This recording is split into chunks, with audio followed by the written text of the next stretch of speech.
Terpesona, nggak usah ya. Oke teman-teman, jadi udah ada all new CBR 150R di sini. Kalau kemarin udah nonton tentang detailnya, ada first impression, kemudian first ride di AHM Safety Riding Park yang di Cikarang itu, dan sekarang kami coba untuk harian. Kira-kira bagaimana impresinya kalau dipakai harian? Saksiin terus, oke?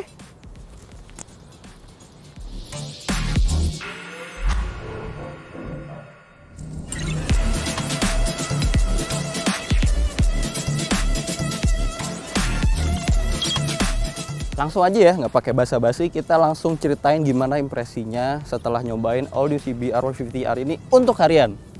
Jadi emang kalau dinaikin nggak pure sport ya, jadi istilahnya kalian tetap dapat sisi kenyamanannya. Karena kalau yang sport kan biasanya nungging-nungging, terus juga riding positionnya kakinya nekuk gitu kan. Kalau di all new CBR 150R ini nggak, mereka tetap memberikan rasa nyaman untuk ridernya. Jadi istilahnya kalian dapat looks yang super sport gitu ya, kayak motor-motor kencang banget. Dilihat diam aja tuh motornya udah kencang gitu. Tapi kalau jalannya nggak tahu sih.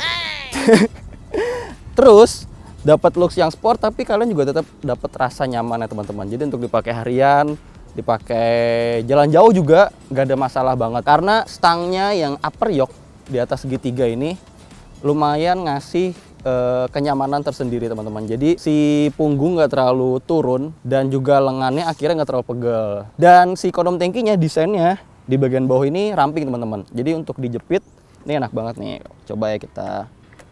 Nah seperti ini enak banget. Ditambah juga footstepnya yang masih rendah dan posisinya nggak terlalu mundur. Jadi bener-bener riding position dari all new CBR 150R ini masih mirip kayak yang lama ya. Cuma ini lebih ergonominya lebih baik sedikit lah. Yang pasti beda banget sama kompetitornya, seperti all new R15 VVA ataupun GSX R150. Itu udah pasti nungging-nungging banget teman-teman. Seperti itu.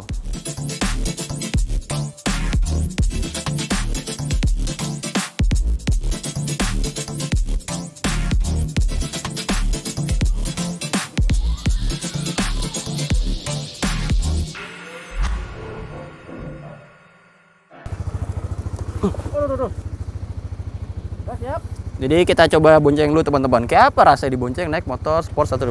Loh.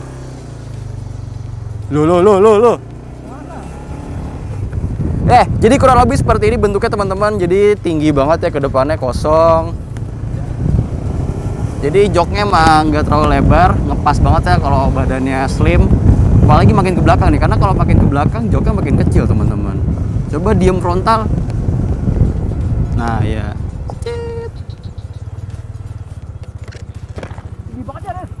Nah iya, jadi dibonceng naik sport 150 tuh emang kurang lebih seperti ini ya. Joknya nggak terlalu lebar, pas-pasan. Malah footstep pembonceng ini lebih nekuk, malah kayak pakai footstep underbone. Yang depan malah enak. Yang depan santai ya? Yang depan santai, yang belakangnya nangkring kakinya nih. Tapi ini relatif lebih nyaman loh Riz, ketimbang GSX R150 itu atau R15. Iya, itu ya kan? Emang kedua kompetitor itu emang lebih kejam sih.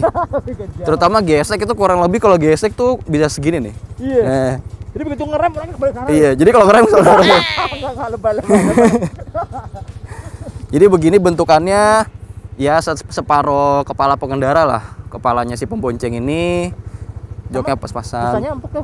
Busanya empuk. Cuma emang sayang ya itu, terbatas banget joknya ini. Lebarnya tuh ini aja ngepas banget nih. Makin ke belakang makin hilang. Kayak gini.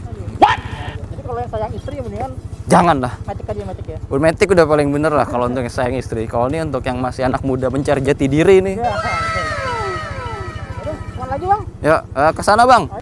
Upside down ya, udah pasti istimewa ya. Kayak di video-video sebelumnya, pakai Showa as shocknya 37 mm, tapi sudah separate function fork big piston. Kalau saya BR250RR SFF doang, separate function fork doang.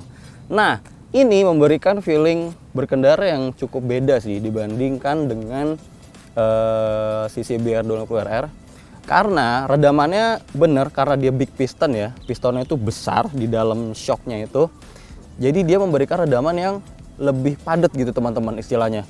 Lebih padat, jadi misalkan kalau yang nggak big piston tuh kalau dia kena jalan rusak atau melakukan pengereman, suspensi langsung set gitu. Nah kalau dia big piston akhirnya lebih padat kompresinya. Jadi kalau misalkan kita melakukan hard braking atau melewati jalan rusak, dia nggak langsung ambles gini tapi set, lebih bisa nahan motornya. Jadi motornya nggak terlalu diving, nggak terlalu dive, nggak terlalu nungging teman-teman ketika kita melakukan pengereman. Begitu tuh. Tadi soal suspensi depannya, karena dia lebih padat dan sedikit lebih stiff, akhirnya kalau teman-teman melakukan cornering atau berbelok itu motornya akan lebih presisi teman-teman. Karena ketika belok, suspensi depannya bisa menahan motor lebih tegak gitu loh. Jadi akhirnya kita mau belok patah langsung set zigzag gitu, motornya nurut dan stabil gitu. Kalau monoshocknya Showa juga, dan emang kayak di video sebelumnya juga udah dijelasin kalau di Onishi BR150R ini sekarang nggak ada setelan preload teman-teman, jadi fix. Cuma fixnya ini kemarin kalau kata Pak Hendro ya, salah satu teknisinya AHM, jadi setelannya itu berada di level 2 teman-teman, jadi nggak terlalu lembut banget. Terus juga damping compression sama reboundnya dibikin lebih lembut, dan itu bener. Bahkan kalau dipakai jalan yang cor-coran gitu ya, yang nggak terlalu rata bergelombang, justru yang lebih banyak main itu suspensi belakang. Jadi perumpamaannya di jalan yang gelombang, si suspensi belakangnya tuh lebih banyak ayunnya dibanding yang depan. Karena kan yang depan itu lebih padat ya teman-teman. Lebih agak sedikit stiff sih, cuma masih nyaman. Cuma nggak sampai yang keras banget, agak sedikit stiff yang depannya. Sedangkan yang belakangnya itu lebih ngayun. Jadi kalau lewat jalan gelombang, cor-coran, ya gini, belakangnya lebih banyak mainnya dibanding yang depan. Gitu teman-teman, beda banget sih. Cuma ya ini benar-benar kasih rasa nyaman banget buat pengendaranya. Tapi meskipun dia istilahnya lembut, untuk cornering motornya masih antep teman-teman. Kecuali corneringnya di jalan yang gelombang, motornya pasti bakal ngayun. Kalau jalannya mulus sih enak banget, nurut banget handlingnya teman-teman. Walaupun ada kenaikan bobot kurang lebih 2 kg, cuma nggak terlalu kerasa sih, masih oke banget motornya. Tapi performa ABS nih di kedua rodanya nih cukup oke nih. Jadi cukup sensitif. Ketika roda depan ataupun belakang ada sedikit aja ngunci, itu pasti langsung di handle rem maupun di pijakan remnya langsung kerasa ABS, deret, nahan. Cuma halus gitu responnya, nggak terlalu kasar. Enak banget teman-teman. Fitur lainnya yang cukup kerasa untuk dipakai harian, tentu aja ini nih. Koplingnya yang sekarang jadi lebih ringan karena adanya assist and slipper clutch. Nah, assist and slipper clutch ini, pair koplingnya cuma 3, tapi nggak slip. Karena ketika kita berakselerasi, rumah kopling itu kayak ngegrip gitu loh. Sedangkan ketika deselerasi dia kayak agak ngelepas gitu teman-teman. Jadi makanya deselerasinya, engine brake-nya nggak terlalu kasar. Dan itu kerasa banget saat dipakai harian. Jadi misal kita dari lurusan ya, jalan panjang Kebon Jeruk. Oh enggak, pokoknya jalan yang panjang dari gigi 5 atau gigi 6, terus kita tiba-tiba di depan berhenti nih, kita engine brake, deng. Itu mesinnya gerung, cuma motornya nggak terlalu berhenti gitu. Jadi badan kita kayak gloyor aja gitu, kayak nggak ada yang nahan gitu. Pokoknya santai banget gitu. Dan itu lumayan enak sih. Jadi maksudnya motornya lebih halus. Jadi nggak takut roda belakang yang ngunci saat kita melakukan engine brake gitu teman-teman.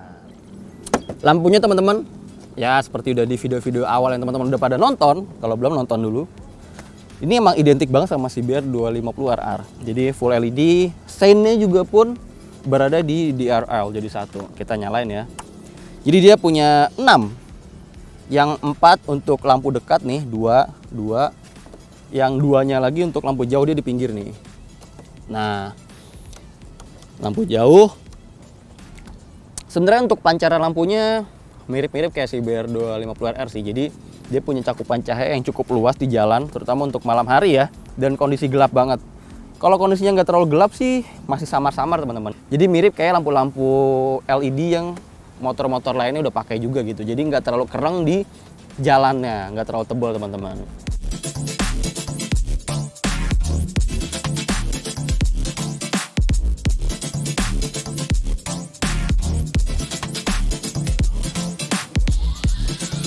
Jadi data speknya, bor, piston, bahkan klaim tenaganya pun tidak ada perubahan sebenarnya. masih segitu-segitu aja.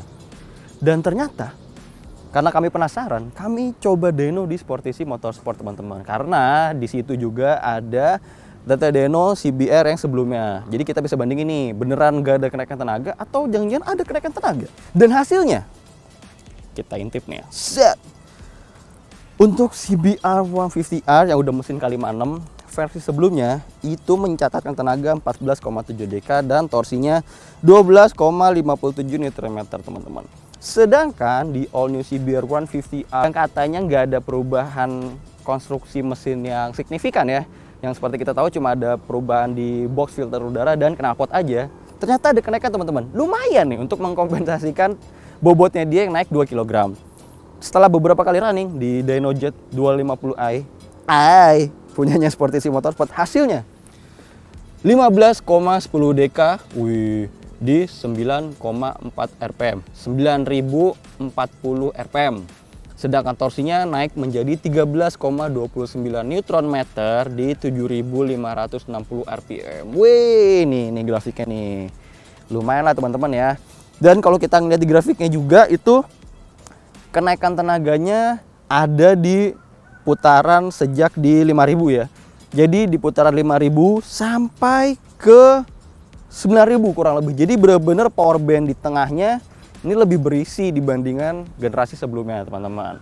Makanya saat kami coba di jalanan ibu kota, di jalanan real ya, yang sejujur-jujurnya sebenar-benarnya, yang ada macet, yang ada jalan lenggang segala macam, emang naik motor ini tuh enaknya range RPM-nya ya ada di kisaran 5.000 RPM sampai 8.500 kurang lebih.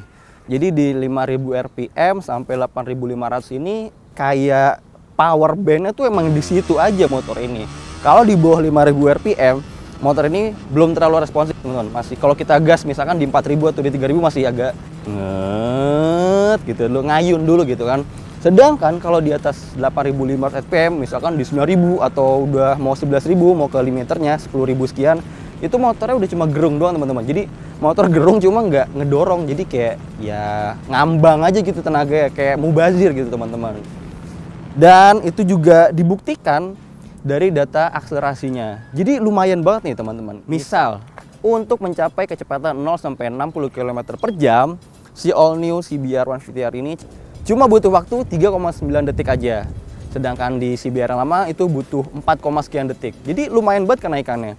Itu juga dibuktikan dari top speednya. Di speedometer sih naik banget ya. Jadi kalau yang dulu itu kalau nggak salah 137 km per jam di speedometer ya. Sedangkan yang ini bisa sampai 141, 142 km per jam.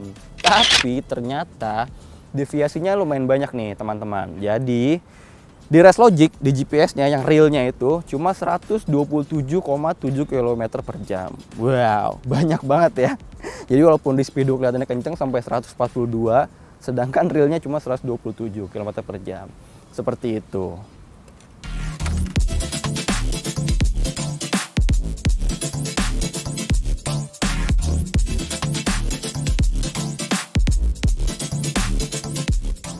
Sampailah kita di penghujung video, di kesimpulan tentunya. Untuk all new CBR 150R yang punya harga jual mulai dari 35,9 juta rupiah hingga tipe tertingginya yang ABS Repsol tuh yang MotoGP livery itu 40,8 jutaan rupiah, sekitar segitulah. Jadi kesimpulannya, motor ini kalau dikatakan sport banget sebenarnya enggak juga, karena meskipun dia punya desain yang sport banget, yang meruncing, yang kesannya merunduk tajam teman-teman, dilihat diam aja motor udah ganteng, tapi ternyata untuk dinaikinnya ini masih nyaman banget gitu. Sedangkan kalau motor sport banget itu kan yang kayak nungging, terus yang jok sama stangnya tuh hampir rata, jadi motornya rebahan banget gitu bawahnya gitu kan ya. Kalau ini masih nyaman, stangnya masih upper yoke, footstepnya masih di berbawah, rendah gitu ya, nggak terlalu nangkring. Joknya lebar, empuk, enak, nyaman, suspensinya lembut, dan performa mesinnya yang nggak terlalu istimewa di putaran atas. Jadi bukan untuk mereka, bukan untuk kalian yang emang nyari top speed banget teman-teman. Jadi motornya emang diperuntukkan untuk harian banget, yang untuk stop and go, yang mainnya tuh cuma di range RPM kira-kira 5.000-an sampai 8.500 lah, sekitar segitu aja. Karena di atas RPM itu udah cuma meraung doang, motornya kayak meraung aja, kayak useless banget teman-teman. Kemudian, oh iya, keluhan lain kan katanya rantainya berisik kayak ngecrek dan mesinnya klotok-klotok. Ini ngecrek rantainya, terutama kalau habis hujan ya. Cuma kalau habis dilumasi sih sebenarnya senyap lagi sih teman-teman rantainya. Cuma mungkin emang mesti lebih rajin melumasi gear setnya ya, rantai-rantainya ya. Terutama di musim penghujan seperti ini, karena debu-debu kotoran pasti nempel banget dan itu bikin berisik. Rantainya kering. Sedangkan mesinnya sampai saat ini di odometer berapa nih ya? Kurang lebih 590 km, belum ada suara ngotok-ngotok sih. Lagian juga sebenarnya udah improve, udah disempurnakan oleh AHM dari ini tonjokan ketengnya tuh. Nah, tensionernya, nah tadinya tuh awalnya di situ tuh yang bikin suara mesinnya agak klotok-klotok. Kalau di sini mesinnya udah halus, malah suara knalpotnya yang lebih garing karena sekatnya kan lebih sedikit yang sekarang. Suaranya ini mengingatkan banget sama CB150 Street Fire generasi pertama teman-teman. Jadi garing-garing gimana gitu. Ntar kita dengerin di akhir video. Kalau gitu, terima kasih teman-teman yang udah menonton. Jangan lupa di like, di subscribe, kemudian juga di share ke teman-teman kalian. Jangan lupa jaga terus protokol kesehatannya, jaga jarak, jangan nongkrong-nongkrong dulu ya teman-teman. Biar pada sehat, biar pandemi ini cepat selesai dan kita bisa touring kembali, kita bisa motor-motoran lagi dengan bebas. Kalau gitu, sampai jumpa di video selanjutnya. Jangan lupa ada motor second, ditonton juga, di like juga untuk membeli motor second berkualitas. Di follow IG-nya otomotif_TV, kita nyalain untuk penutup.